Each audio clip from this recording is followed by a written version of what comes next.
everybody, and welcome back to Red Devils TV. Now, we've hit 150 subscribers, so now it's on to 200 subscribers. If you're new to this channel, please remember to like, subscribe, comment and share. But I can't hold my excitement anymore. It was Derby Day. United have won. I've won 50 quid. I'm buzzing. But no, so let's just get right into the match reaction for today's game. So yeah, Manchester United beat City 2-1 at Old Trafford. Old Trafford was roaring. City fans were crying, being bitter as always. What a game it was. And really, I say United were the better team, and the scoreline City fans are saying, oh, the first goal was offside, Rashford, it should be cancelled out due to Rashford, and I'm going to get onto that in a moment, but first I just want to give some individual performance brilliance from certain players. First of all, I thought Malacia played amazing.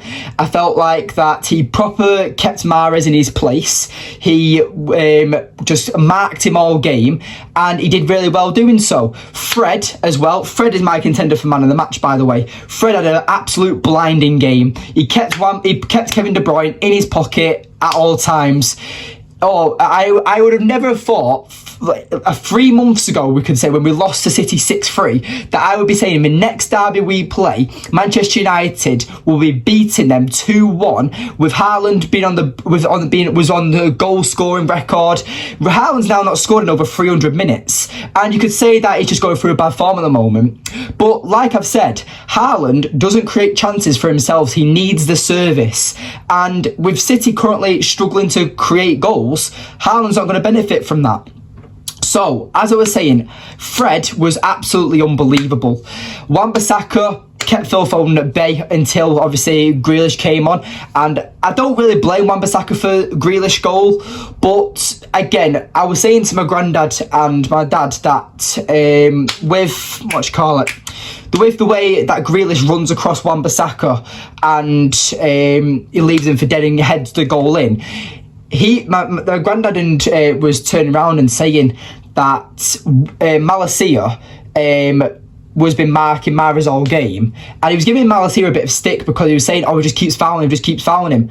So what? He's not getting a yellow card for it. He's not getting in trouble for it. He's making fine fouls that aren't going to get you punished and what's it called? Not capitalised. I don't know the word. But anyway.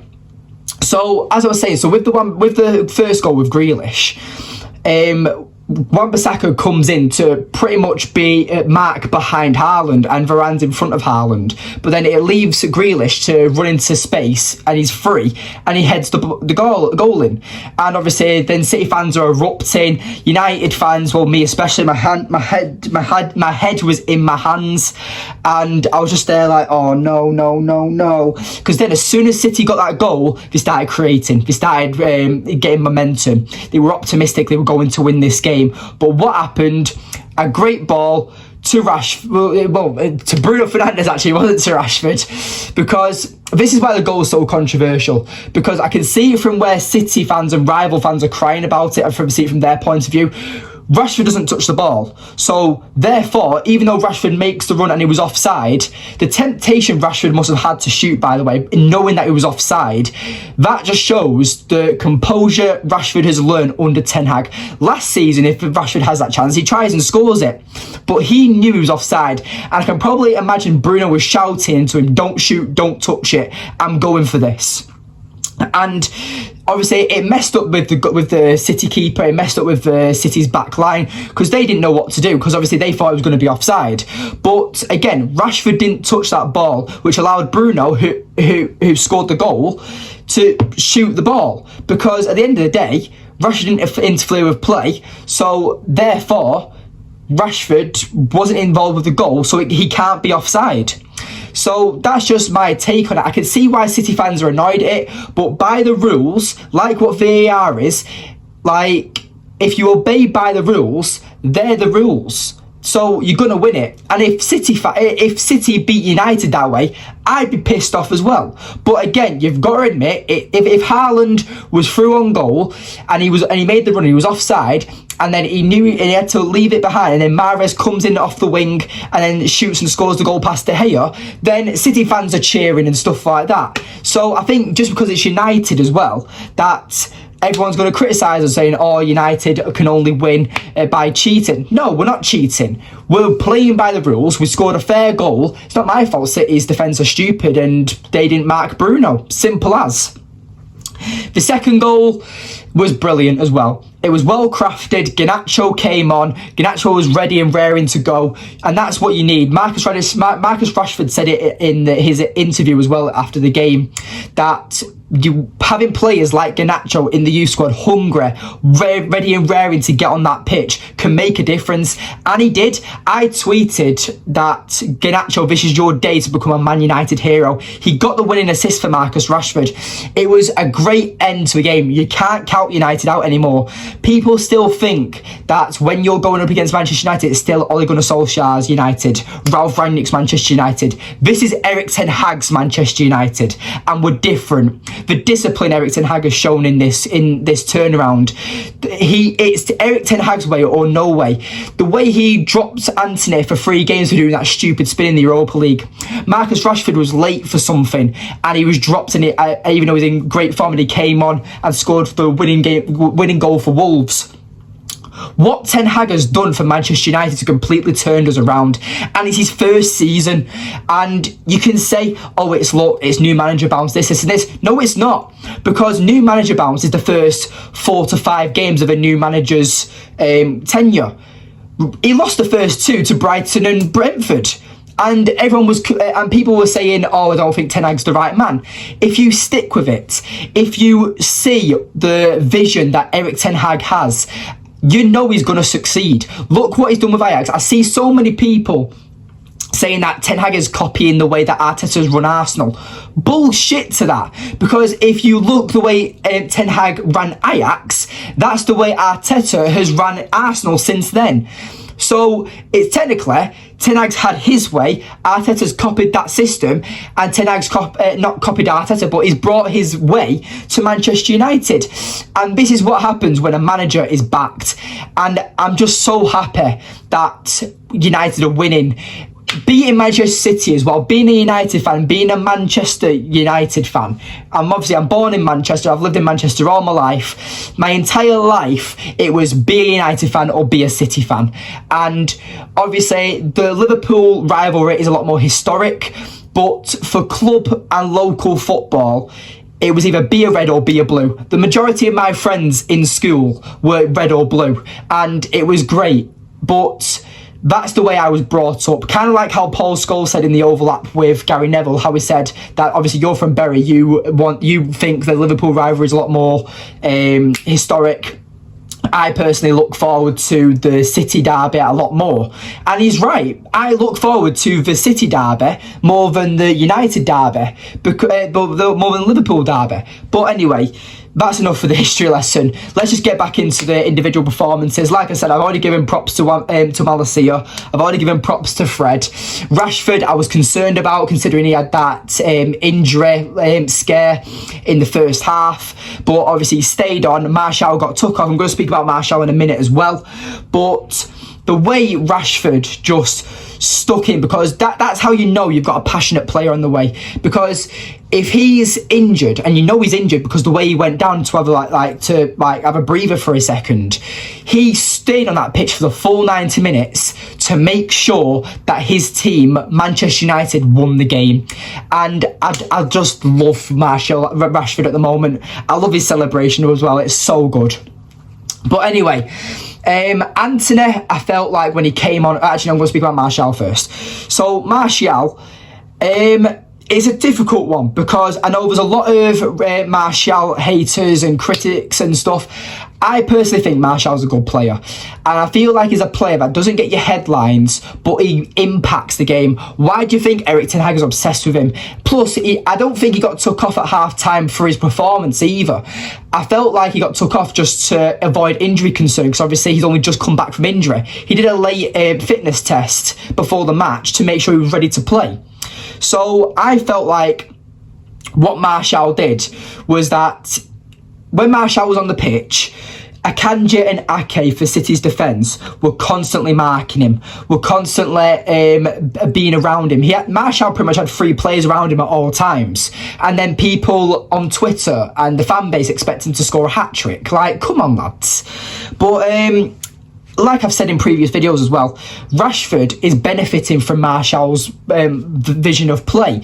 The way that the defenders mark Martial allows Rashford to pretty much just face the fullback, which is what Rashford's benefiting off because he's in the form of his life at the moment. But when Martial got took off and we put Anthony through the middle, I was like, you know what, it's the right decision because Martial didn't have a great game today, but I didn't think he had a terrible game at the same time. I think he just had an average performance, which isn't bad. But at the end of the day, the way that as soon as Anthony came on that pitch, City started pressing more forward. You saw Kyle Walker have a complete free space and a free roll. The entire City defence were just constantly marking Anthony, were marking Bruno and marking Rashford. And it was tough to break, but you could tell that United were trying to last out the game, right? Because we kept winning the midfield battle, and then eventually you saw City having to pass wide to their wingers and fullbacks to try and create their chances, and it still didn't work. And it was only until Kevin De Bruyne got that good cross on for Grealish till he scored and went 1-0 up, and that was still in the 75th minute or something like that. And then boom, Bruno scores, boom, Rashford scores. It's just, it was incredible. It was such a good game. It was one of my favourite derbies I've watched in a long time. And you know what, United, like I said in my preview as well, is that it felt like a mover. United felt like we just couldn't lose. And I don't want to talk about Arsenal. I don't want to talk about Crystal Palace. Right now, we're talking about Manchester United and Manchester City. And United have proved that Manchester is red today. And I'm just so happy to see Pep Guardiola cry. Erling Haaland, it's a penalty. It's a penalty. Phil Foden going off with his head in shame because he wasn't good enough. Kyle Walker just getting absolutely tricked by Garnacho and getting that final assist. It was such a good game. But like I said, when Martial came off, and it allowed City's defence to go more forward. It reminded me of the Arsenal win when we brought on Cristiano Ronaldo and it allowed Arsenal's defence to push more forward, to mark Ronaldo more, and it allowed Rashford to make them get in behind runs and then be on one-on-one with the keeper. That's kind of like how it happened today, and the way that City just pressed a lot higher up the pitch and United just beat them on the break and counter-attack, and it was a good win. I'm very happy with it. I'm going to give my player ratings now. I'm going to give David De Gea a 6.5. Obviously, he didn't get the clean sheet. Actually, no, I'm going to give him a 7 because he did save a few goals, actually. He was very stable in the first half, and the second half, obviously, with the goal, he couldn't really do anything about it because we know David De Gea doesn't really come off his line for crosses. He normally stays on his line and he waits for his defence to clear the crosses. Wan-Bissaka, I'm going to give a 7 as well. I didn't really notice him too much in the game, and I do blame him a little bit for that Grealish goal by losing his man, but obviously Erling Haaland's a massive threat, so you can understand why he went out of position a little bit. Varane, I'll give it 8. I felt like he was solid. I felt like he kept Haaland at bay at all times.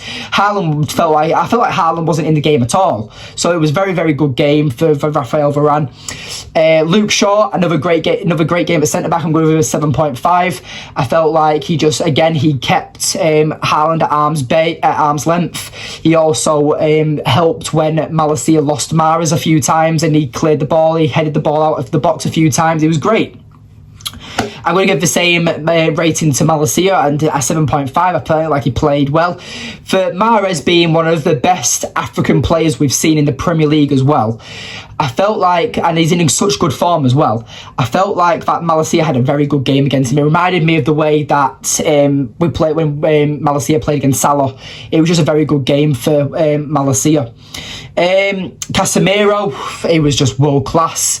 I'll give him a 7.5. He had a few sloppy possession moments. He did lose the ball a few times, but the stability he brings, Casemiro is why you get the best out of Fred today. And I feel like Casemiro is just amazing. And yeah, I just love Casemiro, as you know. Fred, I'm going to give an 8 to like Raphael Varane. Wait, did I give Okay, yeah, Casemiro got 7.5 as well. But yeah, Fred gets an 8 for me as well. I felt like Fred was just... You know what? Fred gets my man of the match. I just felt like keeping Kevin De Bruyne out of the game, like I said we should. If you keep Kevin De Bruyne out of the game, Haaland's non-existent, and that was proven today. And what happened? Southampton proved that when they beat him in the cup, that if you stop City from creating, you win the game, because they are so reliant on Kevin De Bruyne to create, because he's their playmaker. But then you have to leave it to other players who aren't as creative. Like, obviously Cancelo's a great playmaker, but he's not in them constant positions to make the playmaking like chances, if that makes sense. So I just think that Fred had an amazing game. He gets my man of the match. Excuse me, my voice is going. But as I was saying, with Eriksen, I felt like he had a good game. It wasn't too impactful, but I still felt like he had a decent game. He gets a 7 from me. Bruno Fernandes, he also gets an 8. I felt like that Bruno and Fred was the ones that I was stuck between man of the match, because Bruno as the captain for today as well, it's such a big game. You saw the passion in his face when he scored that goal. I don't know who to choose. I'm going to stick it with Fred though, because I felt like Fred really had a more impactful game, because if it wasn't for Fred, like, De Bruyne would have probably created about 6 or 7 chances, but he obviously created one chance and they scored from it, and that shows how dangerous Kevin De Bruyne is. And obviously you can't expect Fred to completely pocket him all game, but he did it for the majority of the 90 minutes. It was only for that split second where De Bruyne got away from Fred. So Bruno on the right as well, I felt like he gets an 8 from me as well. Martial, I'll give a 6.5 to, just an average performance. I don't think he like I said, he doesn't impact the game too much, but what he does, draws out the defenders and stuff. I really admire Martial. And Rashford, he also gets an 8 from me. So it's hard, because Rashford, he stayed in the game even though you could tell he was injured. Bruno just captained the team and led us to glory. And Fred just kept one of the most dangerous Premier League players we've ever seen at arm's length. It was just a brilliant game from the starting 11. Obviously the substitutions were, Anthony came on for Martial. Anthony gets a 7 from me. I felt like Anthony just made a difference, really. You could tell that he was a passionate player who just wanted to get on the pitch. Garnacho as well, I felt like Garnacho was just ready and raring to go. He also gets a 7.5. Harry Maguire gets a 6. McTominay gets a 6. They just weren't on the pitch long enough. So yeah, that's my... did we bring anyone else on? I don't think we did. Who went off? We had Martial go off. We had Eriksen go off. We had... Martinez as well. Yeah, Martinez. I was surprised Martinez didn't start, but when you win the game, you can't deny what Ten Hag's done. Obviously, he just thought Shaw was more impactful for this game, and he was right. I don't know if it's due to fitness with Martinez after the World Cup and Shaw. And I'm not going to doubt the manager, because today's proven that you can't deny what Ten Hag has done. You can never doubt Ten Hag again, because if he's playing Fred and Shaw over players, like, you understand what I'm trying to say. But I just feel like that you just can't deny Erik Ten Hag anymore. And obviously, there is going to come a point to it again where United do lose, and we're going to have to rebuild again. But right now, we've won 9 games in a row, and we're laughing, we're dancing, we're singing. City fans are crying, moaning, and being bitter, as always. But yes, if you've made it this far to the video, thank you for watching. Please remember to like, subscribe, comment, and share. And yeah, thank you for watching today's video, and I'll see you in the next one. Goodbye.